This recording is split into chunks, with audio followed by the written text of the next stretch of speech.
Class 11th के लिए आज हम लोग अगला टॉपिक पढ़ने चल रहे हैं, Dalton's atomic theory. Dalton atomic theory जो है वो सबसे फंडामेंटल थ्योरी है जो ये बताती है कि एटम क्या है। ठीक है, उसने शुरुआती कॉन्सेप्ट्स को, चाहे वो इंडियन फिलॉसफी का कॉन्सेप्ट रहा हो, चाहे न्यूटन का कॉन्सेप्ट रहा हो, या उससे भी पहले, न्यूटन के पहले भी एक साइंटिस्ट हुए थे डेमोक्राइटस, इनका कॉन्सेप्ट रहा हो, तो इन सभी के कॉन्सेप्ट को मिला के जॉन डाल्टन ने 1808 में एक थ्योरी दी थी एटम के लिए, जिसको हम डाल्टन्स एटॉमिक थ्योरी कहते हैं।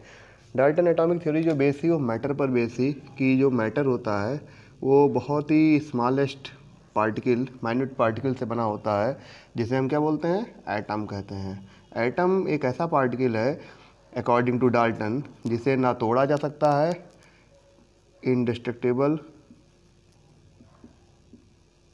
ठीक है, इसे तोड़ा भी नहीं जा सकता, इंडिविजुअल, इसके जैसा कोई और दूसरा नहीं होगा। यानी कहने का मतलब ये होगा किसी एक एलिमेंट का एटम जो होगा वो आइडेंटिकल होगा। ठीक है, आइडेंटिकल का मतलब इसके जैसा दूसरा कोई एटम, यानी दूसरे एलिमेंट में इसके जैसा एटम मिलेगा नहीं।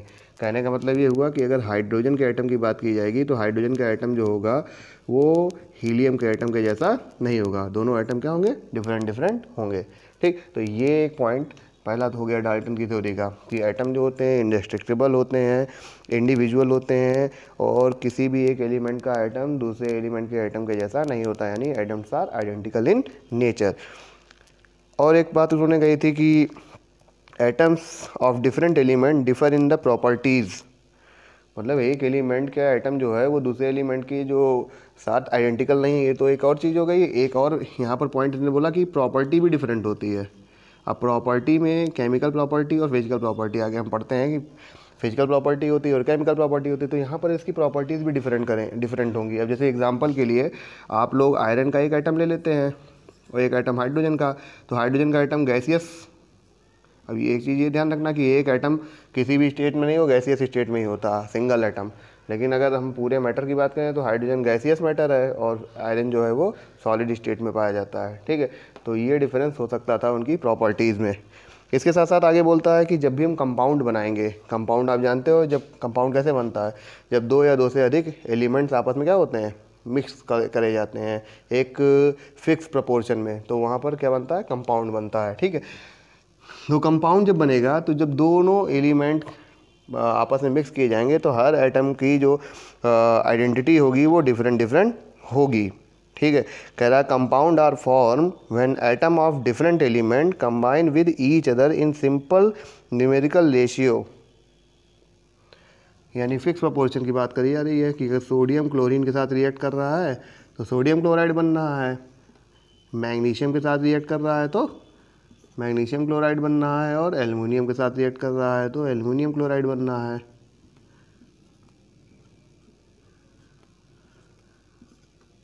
AlCl3। डिफरेंस क्या है, इसमें एक सोडियम के साथ एक क्लोरीन रिएक्ट कर रहा है, इसमें एक सोडियम के साथ दो क्लोरीन रिएक्ट कर रहा है, इसमें दो एल्युमिनियम के साथ 6 क्लोरीन, यानी एक एल्युमिनियम के साथ 3 क्लोरीन रिएक्ट कर रहे हैं। तो आप देख रहे हो तो रेशियो क्या है, फिक्स है। हर कंपाउंड में एलिमेंट जो आपस में रिएक्ट कर रहे हैं उनका रेशियो क्या हो गया, फिक्स हो गया। यही चीज़ डाल्टन एटॉमिक थ्योरी में कही गई।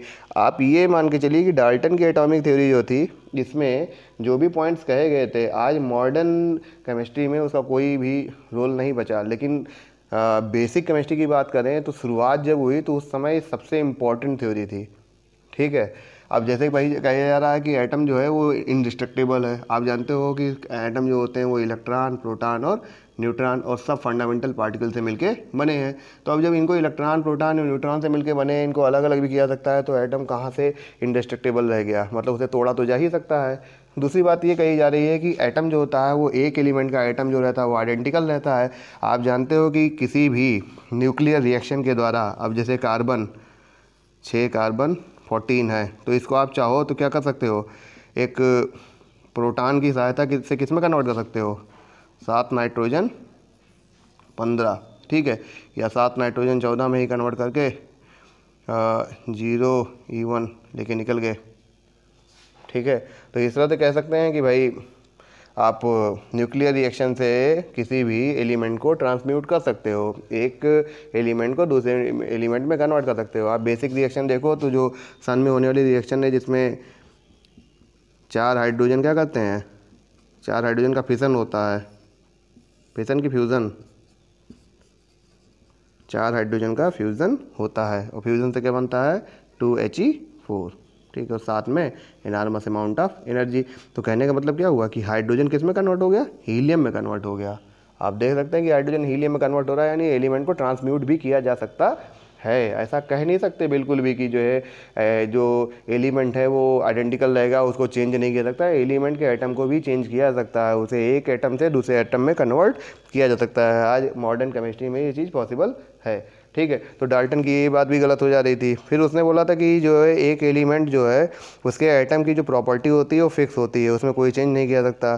प्रॉपर्टी जो डिपेंड करती है वो एटॉमिक नंबर और मास नंबर पर डिपेंड करती है। तुम जानते हो कि एटॉमिक नंबर और मास नंबर को भी चेंज किया सकता है। कोई एलिमेंट एक्स है, एटॉमिक नंबर को Z से रिप्रेजेंट करते हैं और मास नंबर को A से रिप्रेजेंट करते हैं, ठीक है ना, दिख रहा है ना, ये एटॉमिक नंबर को Z से रिप्रेजेंट करते हैं। ये हो गया आपका एटॉमिक नंबर और ये हो गया मास नंबर, ठीक है। तो एटॉमिक नंबर को Z से रिप्रेजेंट कर रहा है, मास नंबर को A से रिप्रेजेंट कर रहा है। आपने पढ़ा हुआ है आइसोटोप, आइसोबार। आइसोटोप क्या होते हैं, वे एलिमेंट्स जिनके एटॉमिक नंबर क्या हो, सेम हो, मास नंबर डिफरेंट हो, आर कॉल्ड एट आइसोटोप। और आइसोबार क्या होते हैं, the element which have same mass number but different atomic number. जिसका एटॉमिक नंबर डिफरेंट होगा that is called isobar, mass number same होगा। और आइसोटोप क्या होंगे, जिनका एटॉमिक नंबर सेम होगा और मास नंबर डिफरेंट होगा। एग्जांपल के लिए 1H1, 1H2, 1H3, hydrogen, deuterium और ट्राइटियम, प्रोटियम, ड्यूटेरियम और ट्राइटियम हो गया। आइसोबार में एग्जांपल ले लेते हैं 20 कैल्शियम 40 का और 18 आर्गन 40 का।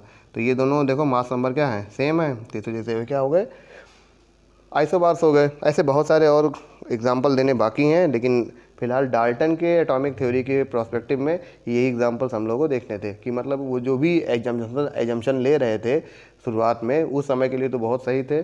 और वही बेसिक जो लॉ ऑफ कॉम्बिनेशन है, इसकी बात कही जाए तो उन सभी का एक निचोड़ था डाल्टन एटॉमिक थ्योरी। लेकिन आज के प्रोस्पेक्टिव में डाल्टन के एटॉमिक थ्योरी जो है वो गलत है। डाल्टन के एटॉमिक थ्योरी में बस एक पॉइंट जो था कि एटम जो होते हैं वो केमिकल रिएक्शन में पार्टिसिपेट करते हैं, वो पॉइंट आज भी अभी भी सही दिखाई पड़ रहा है कि एटम जो होते हैं वो केमिकल रिएक्शन में पार्टिसिपेट करते हैं। लेकिन जब बॉन्डिंग की बात करते हैं तो वहाँ पर भी कहते हैं कि एटम का आउटर मोस्ट शेल का इलेक्ट्रॉन जो है वो बॉन्ड फॉर्मेशन में यानी केमिकल रिएक्शन में पार्टिसिपेट करता है, ठीक है। चलिए आगे बढ़ते चल रहे हैं हम लोग। डाल्टन की एटॉमिक थ्योरी के बाद आगे जा रहे हैं हम लोग एटॉमिक। और बच्चों अपना आउटपुट ज़रूर दिया कीजिए कमेंट बॉक्स में, जो भी आपको समझ में आया या नहीं आया। और इसके साथ साथ आप वीडियो को पूरा देखें, इसको शेयर करें, सब्सक्राइब करें। आगे हम लोग इसी वीडियो के अगले पार्ट में मोल कॉन्सेप्ट आदि के बारे में पढ़ेंगे। ध्यान से देखते रहें। Thank you for watching this video.